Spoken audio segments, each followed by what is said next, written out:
Good evening sa inyong lahat. Yan. So, live tayo ulit, no? Actually, kagabi, nag-live na ako at ito yung topic na yung kagabi. Pero sa hindi naasahang pagkakataon, hindi na i-record ata ng Facebook yung, or kaya wala tayong replay nung Facebook live natin kagabi. So, ngayon na lang tayo mag-Facebook and ulitin ko yung topic natin kagabi. Basically, ang topic natin ngayon is, paano ba gagamitin yung Cosmic Lab Store kung walang barcode yung mga products mo or products ko, right?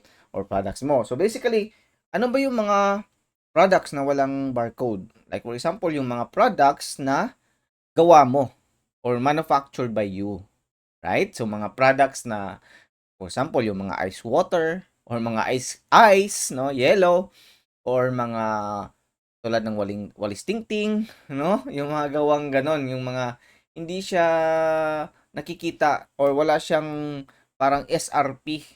So, yung ikaw yung gumagawa. So, one of the example na pwede nating gawin para may pakita ko sa inyo kung paano ba makapag-generate ng barcode sa mga produkto na walang barcode. So, let me check muna kung if you are here na no sa comment section or if you are here na sa live natin, can you comment below kung naririnig nyo ba ako?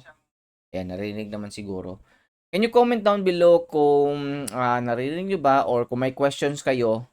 Kasi itong Facebook live training natin is aside na meron akong topic na dinidiscuss, this will also serve as a question and answer area kung gusto mong live mo akong matanong regarding sa paggamit ng Cosmic Lab Store. And ito rin yung pagkakataon na at least kung may tanong ka, i-live ko maipapakita dito sa iyo, like for example this one, ayan, live ko maipapakita kung ano yung mga solution doon sa mga problem mo when it comes to using Cosmic Lab Store. Right? So, alright, so umpisa na natin, no?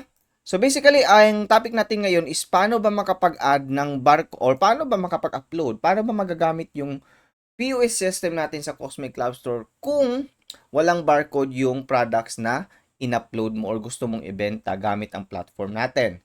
So, once you have here in your Cosmic Lab Store account, you go to your admin account by clicking here your name, no?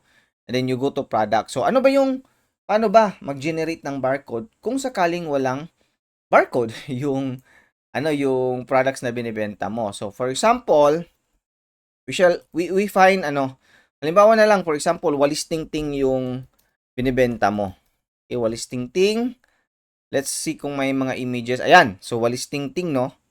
So magsasample tayo ngayon na for example na lang ang binibenta mong produkto is walis tingting and you want to use our POS system para magbenta or para ma-monitor mo yung inventory, no? Or pwede ka makapagbenta ng online using the platform. So kailangan mo i-upload itong yung yung product mo sa website mo. So halimbawa na lang you are selling this walis tingting na to.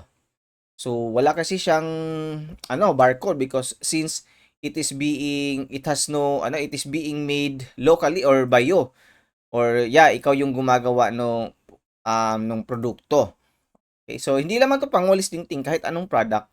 If you are selling products na walang barcode, then you can follow this instruction na ituturo ko sa iyo ngayon. So, add product lang tayo and then let's go here sa adding manually. So, basically, we need to upload the image. Ayan, ito yung image ng walis tingting. Okay, and then shall we say we put here walis tingting. Ayan, walis tingting. And then sa description, pwede ring kopyahin mo na lang kung wala kang description. And then sabihin natin 50 pesos yung puhunan mo dito. So yung supplier price is basically yan yung puhunan mo. And then sabihin natin ibebenta mo siya at not in the discount but here in the retail price, sabihin natin 100 pesos. So as you can see, automatic magkukwenta na yung magka-calculate na automatic yung system natin ng markup. But you can also provide here the markup and siya na rin magkukwenta sa retail price. Okay? So, wala na tayong kailangan pang gawin dyan. Category na lang kasi requirements ito. We can put here in the cleaning products. And then, quantity. Sabihin natin, nakagawa ka ng 10. Right? Meron kang 10 na walis tingting. So, add products natin. And then, there you have it. Na-add na siya. Ayun, andito na sa taas. So, pwede na nating i-scan sa barcode. Sorry! Nakalimutan ko na i-edit to. Na-edit muna natin. And then, ito na. Pwede kang mag-generate ngayon ng barcode for this particular na item. Okay? Dito sa barcode section, meron ditong scan. Kung may barcode ka, scan mo lang. Pero kung walang barcode yung items mo, then you can generate. Click this generate. Ayan. Maglalabas siya. Mag-generate siya ng barcode. So, meron ng barcode ngayon yung Walis Tingting mo. Okay? Or yung product na walang barcode. So, update lang natin.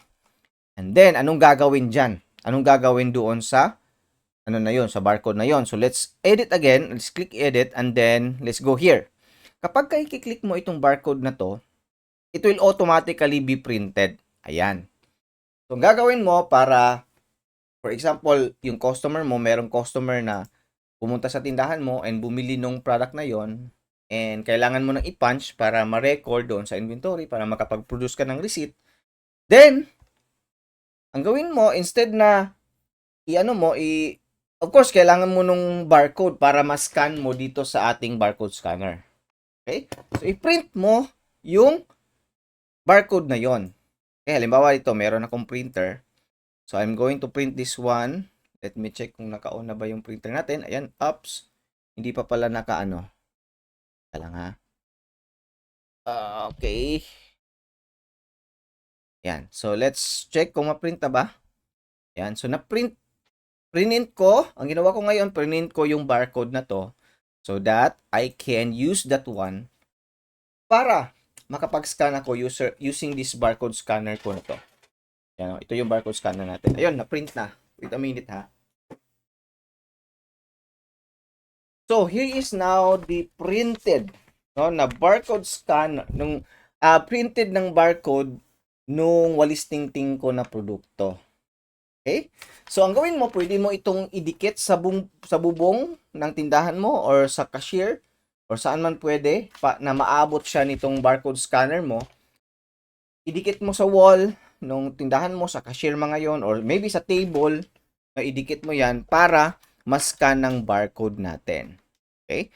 Now, let's check na kung what if binili na yan ng customer. Okay? So, punta ka dito sa home ng website mo, refresh lang natin. And then you click this barcode. Okay? So meron akong barcode scanner dito. Ayan. And then let's open this barcode and then you can now scan yung papel. So lakihan ko muna ha. You can now scan this one para ma-add to cart mo doon sa iyong POS system or sa website mo. Ayan. So again, ulitin natin. Let's go here. I-refresh lang natin. And then, I'm going to scan here. Okay? Yan. So, no item found daw. O, baka hindi ito. Sorry. Baliktad para. Okay? So, let's scan. Then, there you have it. Okay? Na-scan na natin yung Walis Tingting na inad natin. Okay? Then, you can put quantity here. Then, you can proceed to check out. And, that's how you can use our system kung walang barcode yung produkto na ibebenta mo using our platform. Okay, so ganun naman siya kasimple. Hindi naman gano'ng kahirap. And what you can also do is pwede mong i-explore pa yung system natin. Meron tayong mga guides dito. Punta ka lang sa admin mo and then meron tayong guide dito. So mapapanood mo dito yung mga other instructions, other tutorials, para na sa ganun, alam mo kung paano ginagamit yung POS system natin. By the way, isa din sa magandang feature nitong system natin is yung affiliate program. Okay? So, nakalagay dito, sa baba na lang, ayan, para malaki natin. Ito yung affiliate program natin. Makakapag-earn ka if you I know na meron kang mga kilala na meron ding tindahan, merong mga sari-sari store or even mga pharmacy or mga any form of physical store na physical products yung binebenta. You can now offer itong Cosmic Lab Store natin. You can earn 100 pesos if nakapag-refer ka ng somebody nagbayad sila nag-register sila, nagbayad sila ng 100 ng 480 pa ngayon eh. So meron kang 100 pesos. Now, if they decide to upgrade to a dedicated account, makaka-earn ka ng 1,000 pesos.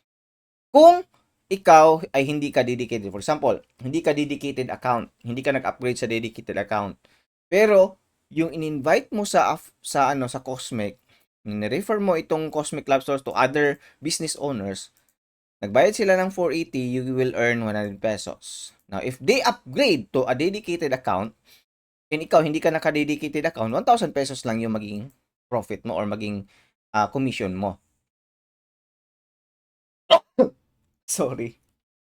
However, if ikaw ay naka-dedicated account and yung ni-refer mo sa Cosmic Club Store ay nag-upgrade sa dedicated account, you will earn 4,000 pesos. Okay? And kung gusto mong malaman paano ba ginagawa itong affiliate program na to, no, nandito yung dashboard mo, yung earnings mo, you can go to your admin account and then go to affiliate, and then dito sa affiliate, you can go to instructions. Merong video dito that will instruct you how you can use yung affiliate program natin sa Cosmic Lab Store. Okay? So, I hope na meron natutunan ka, and I hope kung may questions ka, pwede mong i-comment dyan sa baba para masagot ko later yung mga katanungan mo. Okay? So, maraming salamat. Have a great week. Have a great day.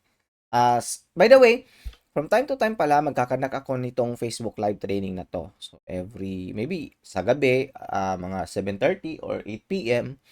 And then sa umaga, pwede rin ako mag-conduct by noon or by 10 a.m. or 2 p.m. So, depende na lang sa availability ko. And kung available ka, you can join here sa live training natin para makapag-ask ka ng questions. Okay? So, kung may question ka, i-comment mo lang sa baba, comment section. And if hindi ko nasagot ng live, pwede kong sagutin yan later na lang by commenting it. Or, pwede kong sagutin yan on the next naman na live training natin. Alright? Maraming salamat. Have a great day. Bye-bye!